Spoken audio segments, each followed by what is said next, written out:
एकनाथ शिंदे यांच्या नेतृत्वाखालील शिवसेना योग्य मार्गावर, महिला विकास व महाराष्ट्र आणि देश विकासाच्या प्रश्नावर नामदार श्री एकनाथ शिंदे यांच्यासोबत आणि माननीय नामदार श्री देवेंद्र फडणवीस यांच्या सहकार्याने काम करण्याचा निर्णय मी घेतलेला आहे. भारतातील विचारसरणींपैकी 1992 नंतर द्विध्रुवीकरणात NDA आणि UPA अशा राजकीय आघाड्या झाल्या. 1998 म्हणजे आता 25 वर्ष झाली. त्यावेळेला राजकीय विश्वासार्हता असणारा पक्ष, मराठी आणि हिंदुत्व आणि महिला धोरण आणि सामाजिक न्याय या प्रश्नावर NDA सोबत असणारा राजकीय पक्ष म्हणून मी शिवसेना या पक्षात 1998 साली हिंदू हृदय सम्राट बाळासाहेब ठाकरे यांच्या मार्गदर्शनानुसार प्रवेश केला. शिवसेनेत मला खूप चांगलं काम करता आलं.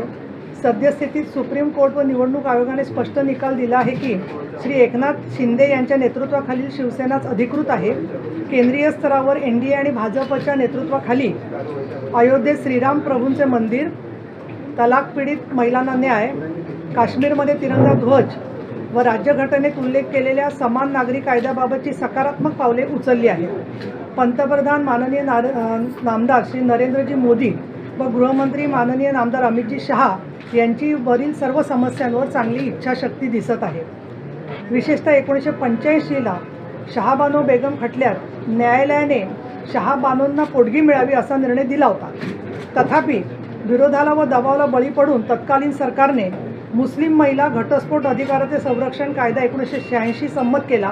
परिणामी समाजातील विशिष्ट घटकातील स्त्रियांना दुजाभाव व अन्याय सहन करावा लागला. त्यातूनही स्पष्ट होते की सर्व महिलांना त्यांच्या व्यक्तिगत जीवनात समान न्याय मिळावा अशी आवश्यकता आहे. विशेष म्हणजे गोव्यातील कायदा समान नागरी कायदा मानला जातो, परंतु तो कायदा भारतीय राज्यघटनेवर आधारित नसून तो पोर्तुगीज कायद्यावर आधारित होता. राष्ट्रीय स्तरावर ही भूमिका घेऊन देशात व राज्यात युतीचे सरकार हिंदू हृदय सम्राट माननीय बाळासाहेब ठाकरे यांनी ज्या भूमिकांसाठी आयुष्य समर्पित केलं त्या भूमिकांचा सन्मान करून काम करत आहे. राष्ट्रीयत्व म्हणजेच हिंदुत्व या भूमिकेसोबतच महिला विकासाला चालना, महिला व बालके, वंचित घटक, आदिवासी, असंघटित कामगार, शेतकरी यांच्या प्रश्नावर धोरणात्मक व प्रत्यक्ष कामाची गरज आहे. हे सर्व काम करण्यासाठी महाराष्ट्राचे मुख्यमंत्री माननीय नामदार श्री एकनाथ शिंदे यांचे व उपमुख्यमंत्री माननीय नामदार श्री देवेंद्र फडणवीस यांच्या उपस्थितीत मी शिवसेनेच्या भूमिकेचे समर्थन करते व तसे काम करण्याचा निर्णय मी घेतलेला आहे. मी उपसभापती पदावर असल्यामुळे त्या वैधानिक पदाच्या चौकटीचा सन्मान करतच हे काम करणार आहे. आतापर्यंत ज्यांनी मला सहकार्य दिलं त्या सगळ्यांचे मी आभारी आहे. हे लेखी पत्रक मी आपल्याला पाठवते. धन्यवाद.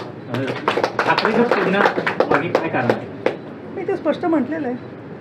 सगळी तुम्ही पत्र जर का वाचलं तर त्याच्यात मी राष्ट्रीय भूमिका, राज्यातली भूमिका सगळी स्पष्ट मांडलेली आहे. नाराजी होती किंवा काय? सुषमा अंधारे आल्यामुळे बऱ्याच प्रमाणात महिला आघाडी होती ती नाराज होती. मनीषा कायंदे असतील, आपण असतील आणि अनेक जण अजून वेटिंग लिस्टवर मोठी आहे, तर त्यांचं काही कारण आहे का? हे पहा, असं आहे, तुम्ही 2000 पासून आम्हाला पाहतात. असं आमच्या पक्षामध्ये नाराजी वगैरे असं कुठेच नसतं. नाराजी वगैरे जर असली तर पक्षाचे नेते आले की सगळी ती नाराजी सगळी विसरत असतात आणि त्यातून अगदी सट्टरफुटर लोकांच्यामुळे काही नाराज होण्यासारखी परिस्थिती नाही आहे. ताई, आपण उद्धव ठाकरेंशी चर्चा सीएम साहब में नहीं जा रहे. जो हमारी शिवसेना है ना, जो अधिकृत है उसी में काम कर रहे हो. देवेंद्र, प्रश्न आपल्याला आहे की आपण पहिल्यांदाच या शिवसेनेच्या पक्षप्रवेशासाठी उपस्थित राहिलेले आहेत. नेमक्या भावना काय आहेत? एकत्र आपण पहिल्यांदाच पक्षप्रवेशाच्या वेळी दिसत आहे, काय संदेश द्यायचा आहे? असं आहे की शिवसेना आणि भाजप ही एक इमोशनल युती आहे. आम्ही 25 वर्ष सोबत राहिलो, ठीक आहे, कधी नेत्यांची भांडणं झाली असतील, पण आम्ही विचाराने आणि मनाने एक आहोत. आणि त्याचसोबत आज नीलमताईंचा प्रवेश होतो आहे. नीलमताईंचे आमचे व्यक्तिगत संबंध देखील आहेत. त्यामुळे साहजिकच माझी देखील इच्छा होती की या प्रवेशाला मी उपस्थित राहावं आणि नीलमताईंना शुभेच्छा द्याव्यात. म्हणून मी या ठिकाणी उपस्थित आहे. आणि माननीय मुख्यमंत्री महोदयांनी जसं सांगितलं की नीलमताई काही दुसऱ्या पक्षातनं प्रवेश करत नाही आहेत, तर आज खऱ्या अर्थानं हिंदू हृदय सम्राट शिवसेना प्रमुख बाळासाहेब ठाकरे यांचे विचार पुढे नेण्याचं काम हे एकनाथरावजी शिंदे यांच्या नेतृत्वात चाललेलं आहे. आणि त्याच विचारांवर विश्वास ठेवून नीलमताईंनी शिवसेनेमध्ये प्रवेश केला होता. त्यामुळे अतिशय रॅशनल अशा प्रकारचा विचार करून त्यांनी हा निर्णय केलेला आहे. आणि म्हणून मी आमच्या सगळ्यांच्याच वतीनं नीलमताईंचे मनापासून अभिनंदन करतो. देवेंद्र जी सभापति बिठाने को लेकर चूंकि जो आंकड़ा कम था सरकार के पास, अब धीरे धीरे करके बढ़ता जा रहा है. आपका क्या इस सेशन में सभापति का चुनाव होना तय हो जाएगा? देखिए, अभी तो इसके ऊपर हम लोग बैठेंगे, तय करेंगे. अभी ये सारी चीज़ें तय नहीं की है, क्योंकि अभी आपको बताया कि हम दोनों हैं और हमारे साथ अभी एक तीसरे मित्र भी है, तो सब मिलकर बैठकर इसका निर्णय करेंगे. आता निलमताई आलेल्या आहेत, राष्ट्रवादी काँग्रेस देखील आलेला आहे. अजून काही विषय नसेल तर आताच जाहीर करून टाका, कारण का सगळ्यांना उत्सुकता की अजून काय आता तुम्हाला बाबा. सांगलीच्या जरा पुढे रोज काहीतरी पाहिजे एक ना मिनिट. न्यूज. तुम्हाला यादी संपली, विस्तार थांबलेला आहे. संक्रांत के लिए स्वस्थ लोकतंत्र के लिए विपक्ष जरूरी है. या सांगलीच्या पुढे या सुनीता मोरे बिल्कुल स्वस्थ लोकतंत्र के लिए विपक्ष बहुत आवश्यक है, और उसमें भी मैं ऐसा कहता हूँ कि कंस्ट्रक्टिव विपक्ष चाहिए, डिस्ट्रक्टिव विपक्ष नहीं चाहिए. कंस्ट्रक्टिव विपक्ष देश के अंदर जिस प्रकार से डिस्ट्रक्टिव विपक्ष दिख रहा है वो भी स्वस्थ लोकतंत्र के लिए ठीक नहीं है. लेकिन हम ये मानते हैं, इसीलिए अभी विपक्ष में लोग हैं ना. सर, लेकिन पवार साहब अभी जो है, पवार साहब अभी दौरा करने वाले हैं. कल से उनका दौरा शुरू होगा नासिक से. वो कह रहे हैं कि दूसरे पार्टी को खड़ा करेंगे एनसीपी को, और एक बड़ा चैलेंज जो है आने वाले समय में आपकी भी सरकार को मिल सकता है. उनके ऊपर ऐसा आपको लगता है क्या, जब वो घूम रहे होंगे? देखिए, पहली बात तो ये है कि जैसा उन्होंने अनाउंस किया है, वैसे अजित दादा ने भी अनाउंस किया है कि वो भी सभाएं करेंगे. सीएम साहब और मैं तो पूरे राज्य में घूमे रहे. हमारी तो हर 2 दिन बाद एक सभा या तो सीएम साहब की होती है या मेरी होती है. सभाएं हम भी कर रहे हैं. देखिए, हमारी सभाओं को भी तो लोग आते हैं ना. 30-30, 40-40 हजार लोग हमारी सभाओं को भी आते हैं. लोकतंत्र है भाई, जिसको सभा करने करे. उनकी बात से 83 साल का योद्धा मैदान में, 83 साल का योद्धा जब वो कहते हैं तो इस योद्धा को आप किस तरीके से देखते हैं? 83 साल का योद्धा मैदान में. ऐसा है कि हमारी उनको शुभकामनाएं हैं. वो 100 साल तक जिए, जितने साल तक राजनीति करना है करे. अब उनके कुछ लोगों को ये लगता है कि वो 83 साल ऐसा उल्लेख करके एक सिंपैथी लेने की कोशिश उनके कुछ कार्यकर्ता कर रहे हैं. हम लोग उसकी ओर ध्यान नहीं देंगे.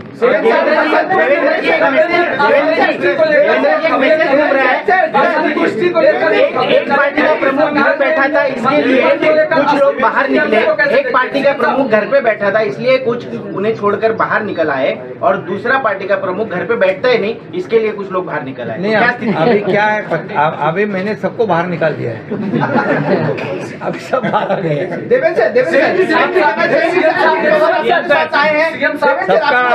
सबका इलाज भी हो गया है. किसी को पट्टे बिट्टे लग गए थे, वो पट्टे भी निकल गए और घूम रहे सब. सर, लगातार ये कहा जा रहा था कि ऐसा बताया जा रहा है एनसीपी को कहा एडजस्ट करेंगे. अरे सबको एडजस्ट हो पोर्टफोलियो को लेके जाएगा. अभी तक असमंजस क्यों है? पोर्टफोलियो को लेकर कोई असमंजस क्यों है? अरे भैया, सही वक्त पे हम लोग सब करेंगे, बैठेंगे हम लोग तीनों भी साथ में, और सब बराबर हो जाएगा. कोई चिंता मत करो. जब अभी दादा ही कहते थे कि पालक मंत्री नहीं है, पोर्टफोलियो नहीं मिल रहा उनको, तो ऐसे अरे वो पहले कह रहे थे ना, पहले कह रहे थे ना. अच्छा, जिस तरह से इनकमिंग चालू है, ऐसा लगता है विपक्ष में मात्र 2 नेता बनेंगे. क्या अगर 2 ही नेता रहते तो ये बात उन्होंने सोचनी चाहिए. ये नौबत क्यों आई है? इसका आरोप लगाने से आत्म परीक्षण, आत्मचिंतन करने की नौबत आई है. आरोप लगाने के बदले आत्म परीक्षण करना चाहिए. तो केवल देवेंद्र जी, सवाल है, पंकजा मुंडे नाराज क्यों है? उन्होंने प्रेस कॉन्फ्रेंस की है, वो कहने की 2 महीने का वो अवकाश लेना चाहते हैं. उनका कई पार्टियों से ऑफर है. ये स्थिति पंकजा मुंडे के बारे में क्यों है? अरे भाई, एक समय एक आदमी पूछो ना यार, ऐसा क्यों कर रहे हैं? बात कर रहे ना. पंकजाताई भारतीय जनता पक्षाच्या राष्ट्रीय सचिव आहेत. ते आमच्या पक्षाच्या एक ज्येष्ठ नेत्या आहेत. आत्ता त्यांनी असं सांगितलेलं आहे की 2 महिने मी त्या ठिकाणी सुट्टी घेणार आहे. आम्ही त्यांच्याशी संवाद करू, त्यांच्या मनात काय ते जाणून घेऊ. ही शक्यता आहे की आज समजा एनसीपी आमच्यासोबत आलं तर आमच्या पक्षातल्या काही लोकांचा त्यांच्याशी संघर्ष होता. त्याच्यामुळे सगळ्यांनाच ते एकदम रुचेल, पटेल, आवडेल, सगळेच स्वागत करतील असं आम्ही समजत नाही, आमच्यासोबत आलेली समजत नाही. त्यामुळे या सगळ्या परिस्थितीमध्ये संवादात्मक मार्ग निघत असतो. भारतीय जनता पार्टीचे शीर्षस्थ नेते, कारण पंकजाताई या देशाच्या भारतीय जनता पक्षाच्या सचिव आहेत, त्यामुळे आमचे जे वरिष्ठ नेते आहेत ते त्यांच्याशी संवाद करतात. सर हिंदी वाले, सर हिंदी। पंकजाताई ये हमारी भारतीय जनता पार्टी की नेशनल सेक्रेटरी है, वो राष्ट्रीय स्तर की हमारी नेता है और उन्होंने उनके कुछ व्यक्तिगत मत भी है। विशेष रूप से आज राष्ट्रवादी कांग्रेस हमारे साथ आने के बाद ये बात तो सही है कि हमारे यहाँ के कुछ लोगों का लगातार संघर्ष राष्ट्रवादी कांग्रेस से रहा है, तो एक दिन में तो सारे लोग उसको एक्सेप्ट भी नहीं कर सकते, तो इसलिए ऐसी कोई ना कोई चीज़ें सामने आएगी। लेकिन मैं ये मानता हूँ कि पंकजाताई भारतीय जनता पार्टी के वरिष्ठ नेता है, वो हमेशा पार्टी के साथ रही हुई है, इसलिए हमारे पार्टी का शीर्षस्थ नेतृत्व उनसे बातचीत करेगा। उनके मन में अगर कोई बात होगी तो हम समझ लेंगे और मुझे ऐसा लगता है कि हमारे पार्टी में लगातार वो काम करती रहेगी और अच्छे तरीके से नेतृत्व भी करती रहेगी। शिंदे सर, आपसे सवाल है कि आपके पार्टी के भीतर भी लगातार नाराजगी है, वो सामने आ रही है। आपको किसी ने कहा है? नहीं, इस तरह की अरे भैया, कल ही मैंने परसों रात हमारी शाम को बैठक हुई है और उस बैठक में जो सवाल सभी लोगों के मन में थे, वो सभी सवालों का मतलब निपटारा हुआ है, निराकरण हुआ है। और जो अभी देखिए, अजीत दादा पवार जैसे मुख्यमंत्री जी ने कहा कि अभी यहाँ जब विपक्ष में थे तब ये हमारे लोगों का भी, सभी लोगों का मेलजोल तो नहीं था ना उनके साथ, तो थोड़ा तो हो जाएगा, वो हुआ है, लेकिन वो सब समाधान हुआ है।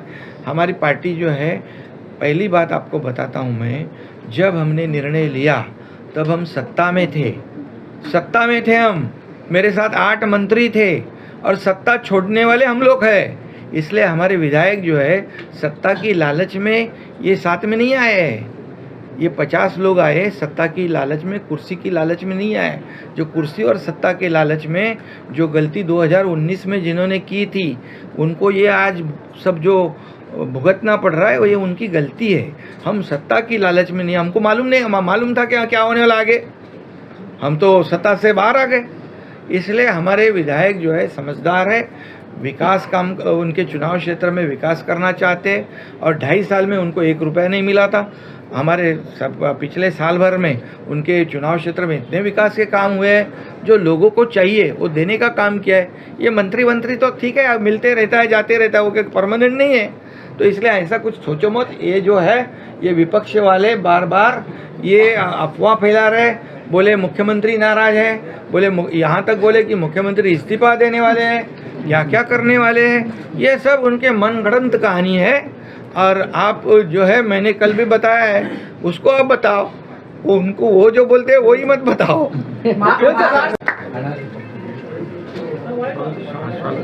हिंदुत्व सम्राट शिवसेना बाळासाहेब ठाकरे यांचा विजय असो। एकनाथ हम तुम्हारे साथ हैं। जय भवानी, जय शिवाजी, जय भवानी, जय शिवाजी। तुम आगे बढ़ो, हम तुम्हारे साथ हैं।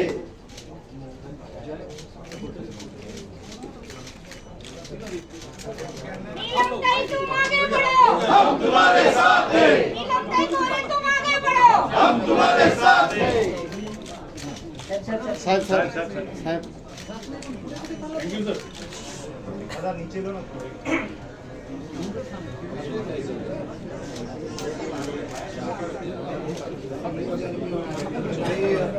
लोग दौरे पर जा रहे हैं और दोनों का कहना है सरकार के खिलाफ हम जनता को खड़ा करेंगे। अरे अच्छा है ना, जाने दो ना, क्या प्रॉब्लम है। अबे हम लोग जाते हैं, हजारों लोग आते हैं, हम 3 जाएंगे, हम 3 जाएंगे।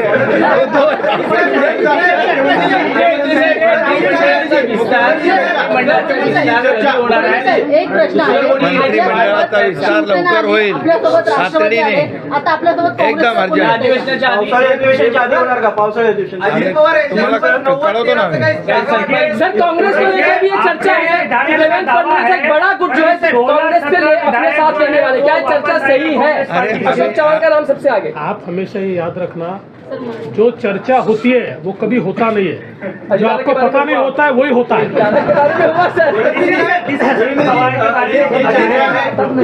अबे आप ही बोलते हो कि विपक्ष को रखने का है कि नहीं, कुछ विपक्ष भी चाहिए, आप ही बोल रहे हैं।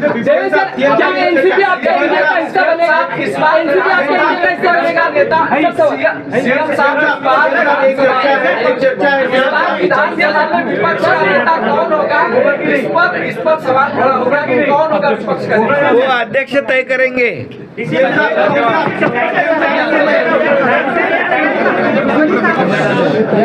आजच्या उपसभापती नीलमताई गोरे यांचा शिवसेनेमध्ये प्रवेश आज झाला आहे। खरं म्हणजे आज हा ऐतिहासिक प्रवेश आहे। त्यांच्या प्रवेशाला उपमुख्यमंत्री देवेंद्रजी आहेत, इकडे गिरीश महाजन आहेत, प्रवीण आहेत, उदय सामंत आहेत, सगळे आहेत। आणि शिवसेना भाजपा युती किती मजबूत आहे आणि किती मनापासून झालेली आहे हे आजच्या प्रवेशामधून आपल्या समोर आलेलं आहे। त्यामुळे आमची युती जी आहे वैचारिक युती आहे आणि एका विचाराने प्रभावित होऊन बाळासाहेबांच्या विचारांचं सरकार, शिवसेना भाजपा युतीचं सरकार, म्हणजे त्यावेळेस बाळासाहेबांनी, अटलजी आणि प्रबोधजी महाजन असतील, आणखी आपले नेते असतील, या सर्वांना अभिप्रेत असलेली युती आणि आता आदरणीय प्रधानमंत्री नरेंद्र मोदीजींच्या नेतृत्वाखाली जे केंद्रात सरकार काम करतं आहे आणि म्हणून त्याच धर्तीवर राज्यामध्ये देखील शिवसेना भाजपा युतीचं सरकार स्थापन व्हावं अशी तमाम सर्वसामान्य लोकांची इच्छा होती। आणि आपण पाहिलं की 1 वर्षापूर्वी आम्ही ती इच्छा पूर्ण केली। मी आणि देवेंद्रजी 1 वर्षापासून आम्ही काम करू लागलो, आमचं मंत्रिमंडळ, आमचं सरकार काम करू लागलं आणि तेव्हापासूनच आपण पाहिलं की एवढे धडाकेबाज निर्णय वर्षभरामध्ये आम्ही घेतले की त्याची चर्चा पूर्ण राज्यामध्ये आणि लोकांच्या मनामध्ये होऊ लागली। वस्तुस्थिती कुणी नाकारू शकत नाही। आता ज्यांना टीका करायची ते तर कधी स्वीकारू शकत नाही, त्यांना करू द्या, त्याचं काही आम्हाला त्याच्यावर लक्ष आम्ही देत नाही। परंतु एकंदरीत जे म्हणजे मुद्दामून मी सविस्तरपणे आपल्याला सांगू इच्छितो की जसं 2014 ते 19 सरकार युतीचं होतं, खऱ्या अर्थाने युतीचं होतं, त्यावेळेस देवेंद्रजी मुख्यमंत्री होते, मी त्यांच्या मंत्रिमंडळात होतो आणि त्यावेळी असे निर्णय आपण लोकहिताचे, विकासाच्या प्रकल्पांचे घेतले। परंतु दुर्दैवाने मधल्या काळामध्ये सरकार बदलल्यानंतर ते सगळं बंद झाले, त्याच्यावर मर्यादा आली, त्या सगळ्या जे प्रकल्प होते ते मंदावले। परंतु जसं आम्ही गेल्या 1 वर्षापूर्वी सरकार स्थापन केल्यानंतर आपण सगळे साक्षीदार आहात की लोकहिताचे जे प्रकल्प आहेत, मग मुंबईतले मेट्रोचे असतील, कारशेडचे असतील, समृद्धीचे असतील, इतर जे मोठे प्रकल्प आहेत त्याचे मी काही सविस्तर उहापोह करू इच्छित नाही, परंतु जे लोकहिताचे निर्णय आणि लोकहिताचे प्रकल्प जे बंद होते त्याला आम्ही चालना दिली। अनेक निर्णय आम्ही घेतले, शेतकरी, कष्टकरी, कामगार, महिला भगिनी, विद्यार्थी, तरुण, रोजगारांसाठी 75,000 नोकऱ्यांचं, बाकी इतर सगळे निर्णय जे घेतले हे निर्णय आपल्या समोर आहेत। आणि म्हणूनच आज सरकार स्थापन झाल्यानंतर जी शिवसेना आणि धनुष्यबाण बाळासाहेबांचे विचार याला निवडणूक आयोगाने शिक्कामोर्तब केलं। न्यायालयामध्ये देखील आपल्याला माहीत आहे काय निर्णय लागला, तो त्याचं इंटरप्रिटेशन काही स्वतःच्या समाधानासाठी काही लोक काढतात, तो वेगळा भाग आहे, परंतु ते काढू द्या त्यांना। पण असं असताना विविध जिल्ह्यातले, विविध तालुक्यातले अनेक पदाधिकारी, आमदार, खासदार, आम्ही सुरुवातीला हे केल्यानंतर, निर्णय घेतल्यानंतर 13 आमदार आले, 12 खासदार आले, नंतर गजानन कीर्तीकर सिनियर मोस्ट खासदार तेही आले आणि त्यानंतर खूप मोठ्या प्रमाणावर आपण पाहतोय की पदाधिकारी, संघटनेचे जिल्हाध्यक्ष, तालुकाध्यक्ष सगळे आले। त्यानंतर मनीषाताई इकडे उभ्या आहेत, त्याही आपल्यासोबत आल्या आणि आज एक घटनात्मक उपसभापती या पदावर काम करत असताना नीलमताईंनी देखील इच्छा व्यक्त केली की बाबा मला देखील या महिलांच्या सक्षमीकरणासाठी काम करायचं आहे, महिलांच्या उत्कर्षासाठी मला काम करायचं आहे. आणि त्यांनी स्वतः आता काही गोष्टीवर भाष्य केलेलं आहे की शेवटी लोकप्रतिनिधी जो असतो त्याला समाजासाठी काहीतरी काम करण्याची इच्छा असते आणि त्याच्यामध्ये आपल्याकडून समाज हिताचं काम झालं पाहिजे अशा प्रकारची भावना देखील त्यांनी व्यक्त केली. त्यांनी काही विषयही मांडले. जसे विषय त्यांनी मांडले जसं राम मंदिर असेल अयोध्येतलं, 370 कलम काश्मीरमधलं असेल, आणखी काही निर्णय जे आहेत हे बाळासाहेबांना अभिप्रेत होते आणि बाळासाहेबांना अभिप्रेत असलेलं काम आणि त्यांचे निर्णय आणि त्यांची भूमिका घेऊनच आपण पुढे निघालो. त्या भूमिकेमध्ये कधी तडजोड होणार नाही. शिवसेना भाजप युती जी आहे त्या विचारांवर झालेली आहे आणि बाळासाहेबांचं स्वप्न, बाळासाहेबांची भूमिका आणि हे सगळे जे काय त्यांचे उद्देश होते ते आदरणीय प्रधानमंत्री नरेंद्र मोदी साहेब आणि आपले गृहमंत्री अमित शाह साहेब म्हणजे हे सर्व पूर्ण करत आहेत, पुढे नेत आहेत. 370 झाला, राम मंदिर देखील आता उभं राहत आहे, त्याचं शुभारंभ होईल. आणि त्याही वेळेस काही लोक चेष्टा करत होते, मंदिर वही बनाएंगे, तारीख नहीं बताएंगे, पहिले मंदिर फिर सरकार. हे सगळं आपल्याला माहीत आहे, त्यात मी जात नाही. पण हे सगळं बोलून पण शेवटी मोदी साहेबांना धन्यवाद दिले पाहिजे की बाळासाहेबांना अभिप्रेत असलेलं, त्यांना त्यांची भूमिका असलेली जे काही विचारधारा घेऊन आणि या देशाला पुढे नेत आहेत आणि हे सगळं जे काही वाटत होतं लोकांना स्वप्नवत त्याची पूर्तता केली आहे. आणि त्यामुळे आम्ही देखील त्यांच्या नेतृत्वाखाली काम करतो आहे.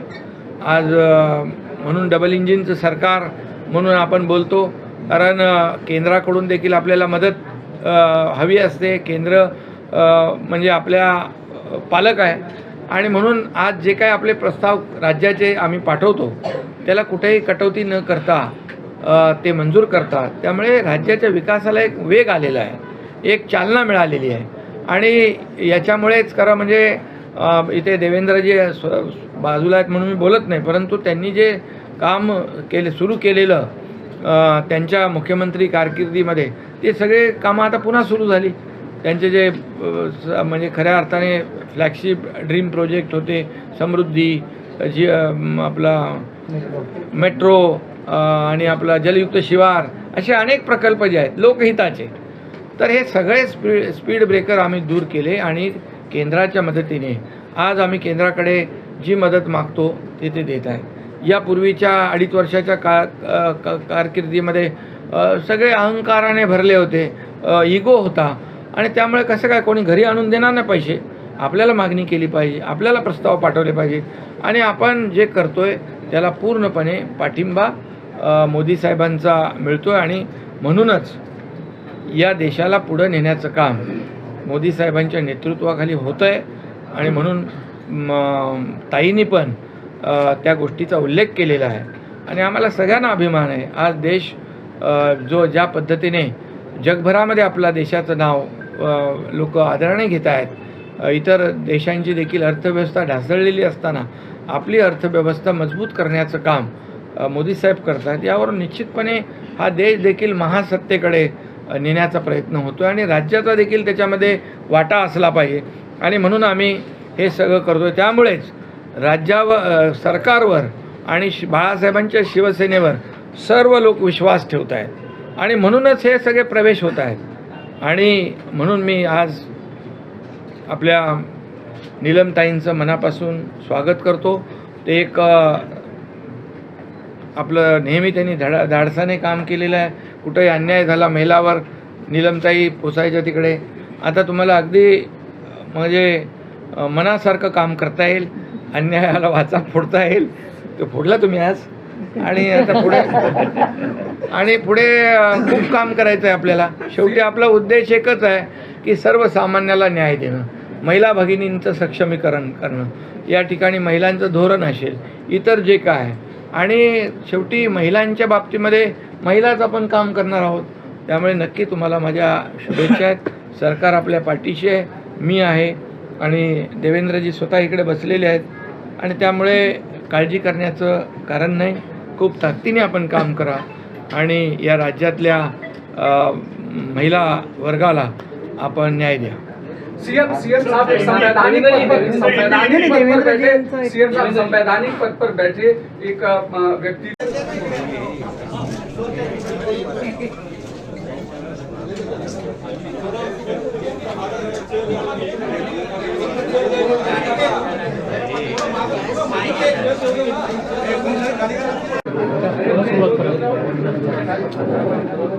उपस्थित माननीय महाराष्ट्र राज्याचे मुख्यमंत्री एकनाथजी शिंदे साहेब, आदरणीय उपमुख्यमंत्री देवेंद्रजी फडणवीस साहेब, उपसभापती नीलमताई गिरीशजी महाजन, प्रवीणजी दरेकर यांच्या सगळ्यांच्या वतीनं मी आपलं या पत्रकार परिषदेला स्वागत करतो आणि माननीय मुख्यमंत्री महोदयांना